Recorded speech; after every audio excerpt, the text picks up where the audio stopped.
مفتی صاحب کے official channel مفتی طارق مسعود speeches کو سبسکرائب کریں۔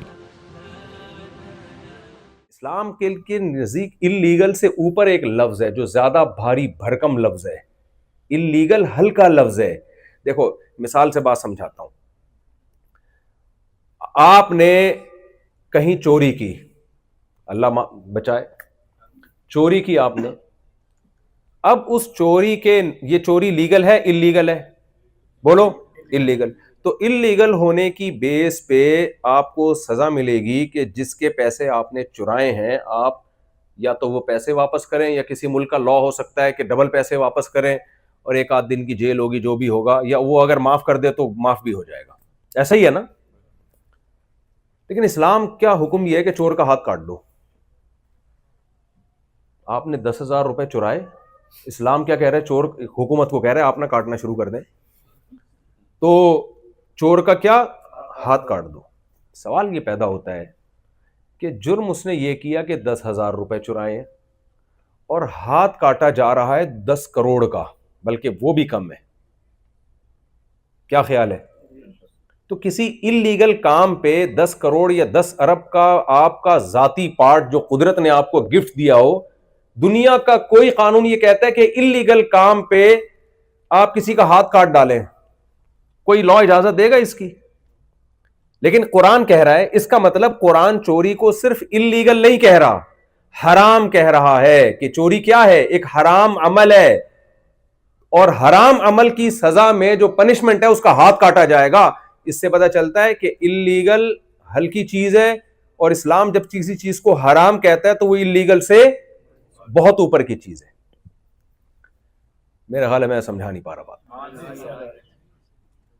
دیکھو دنیا میں جرم ہر قوم میں ناجائز ہے، ہر قوم میں جو برائی کو پسند نہیں کیا جاتا، لیکن اسلام میں جرائم کے لیے کچھ اللیگل بھی ہے، اسلام میں غیر قانونی۔ مثال کے طور پر لال بتی جل رہی ہے، آپ سگنل توڑ کے چلے گئے، تو اسلام کہتا ہے اللیگل کام کیا آپ نے، جو ملک کا قانون ہے وہ سزا دے، آپ کو ملنی چاہیے، بس اس سے زیادہ اسلام بھی نہیں دیتا سزا۔ جتنا وہ ٹریفک پولیس والا سزا دے گا نا، اسلام اس میں مزید کوئی ایڈ نہیں کرتا کچھ۔ لیکن چوری میں اسلام کیا کہتا ہے؟ ہاتھ کٹے گا آپ کا۔ اگر آپ نے زنا کر لیا تو اسلام کیا کہتا ہے؟ اگر 4 گواہ موجود ہیں، یعنی اس کے ثبوت کے لیے شرائط سخت رکھی ہیں تاکہ لوگ جھوٹا الزام نہ لگائیں ایک دوسرے پر، لیکن اسلام حکومت کو کہتا ہے 100 کوڑے مارے جائیں، اور اگر میرڈ ہے تو سنسار کیا جائے۔ اب مجھے بات بتاؤ، ایک شخص بدکاری کرتا ہے، میرڈ آدمی، سب سے زیادہ اس کے اس عمل سے تکلیف اس کی بیوی کو ہوگی۔ کیا خیال ہے؟ اگر وہ پکڑا گیا، بیوی سے پوچھا جائے گا نا، یہاں گورنمنٹ کہے گی بھئی آپ کے ساتھ اس نے ناانصافی کی، آپ بتائیں کیا سزا ملنی چاہیے؟ بیگم کہتی ہے بھئی اس کو چھوڑ دو، میرا میاں ہے، چلو یار میں نے معاف کیا، میری بے وفائی کی اس نے، میرے ساتھ اس نے خیانت کی ہے، کوئی بات نہیں، میں نے کیا کیا؟ معاف کیا۔ اسلام معاف کر دے گا؟ بھئی اسلام کہتا ہے شادی شدہ مرد ہے اور مضبوط یعنی ثبوت سے اگر اس کا جرم ثابت ہو گیا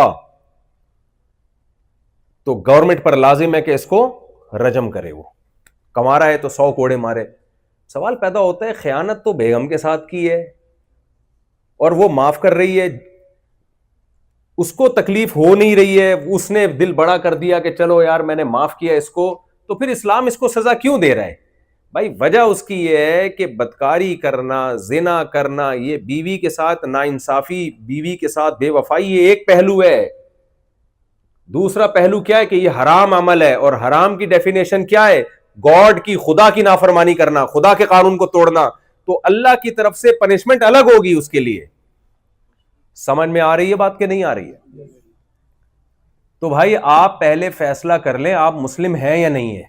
اگر آپ مسلم ہیں تو کچھ اللیگل کام تو صرف اللیگل ہی کہلائیں گے، کچھ اللیگل کام ایسے ہیں جو صرف اللیگل نہیں ہے بلکہ اللہ نے اس کو ناجائز اور حرام قرار دیا، اس کو خبائث میں داخل کیا ہے، تو اس پہ جو سزا ملے گی وہ کس کی طرف سے ملے گی؟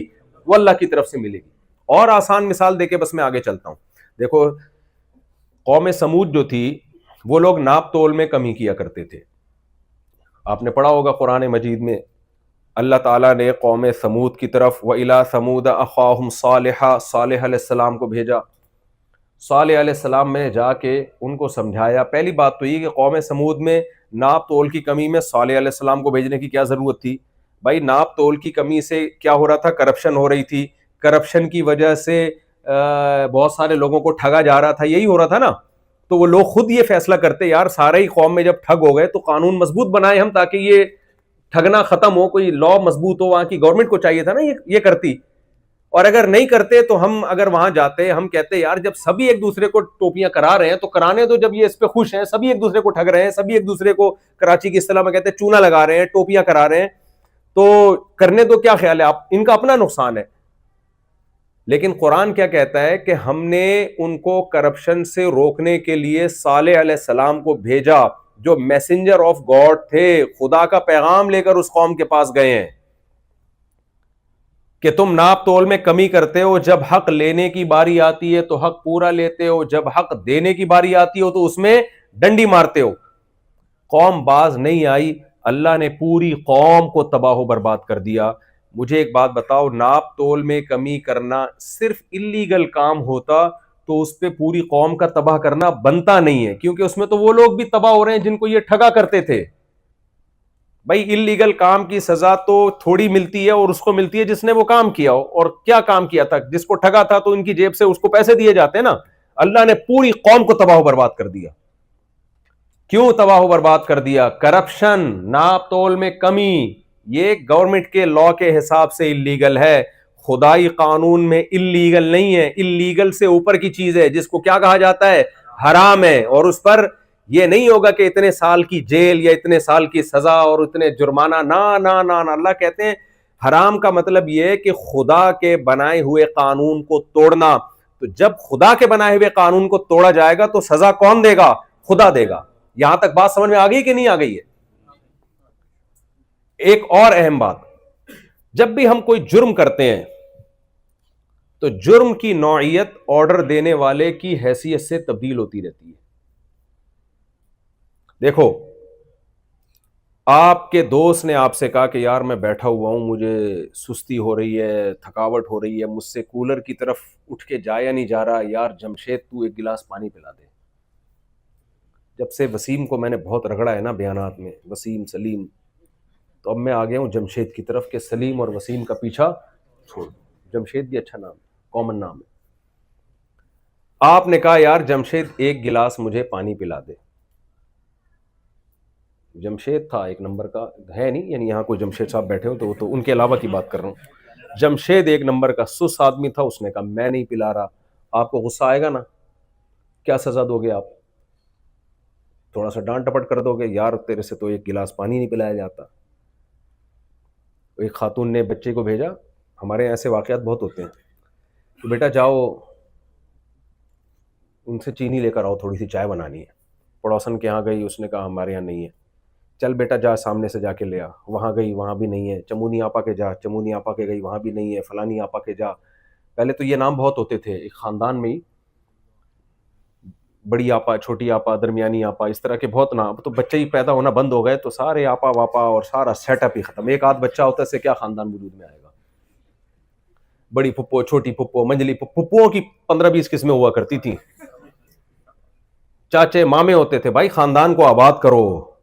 اللہ کو خاندانی لوگ پسند ہیں, شادی یا بچے یہ سب پسند ہے اللہ کو, اس سے خاندان وجود میں آتے ہیں. ایک آدھ بچہ ہوگا تو یہ خاندان ختم. تو پہلے ہی ہوا. خیر اس نے کہا جا بیٹا پڑوسن سے لے آ, فلاں سے لے آ. جا 20 جگہ سے اس نے ٹرائی مار لیا, کسی نے چینی نہیں دی.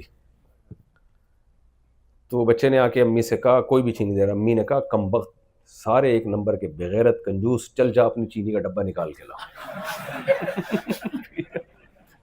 سارے کنجوس ہیں, چل اپنی چینی نکال کے لا. خیر یہ میں پتہ نہیں کہ سنا کس پہ آتا ہے یہ واقعہ. تو جمشید کو آپ نے کہا جمشید سے زیادہ آپ کیا ہو جائے گا, آپ تھوڑا سا برا بلا کہہ دو گے, ختم. لیکن آپ کے والد محترم آپ سے کہہ رہے کہ بیٹا پانی پلا دو. اچھا پہلے جمشید نے کہا تھا آپ سے کہ خود اٹھ کے پی لے. یہی جواب آپ نے اپنے ابا کو دیا کہ میں نہیں پلا رہا.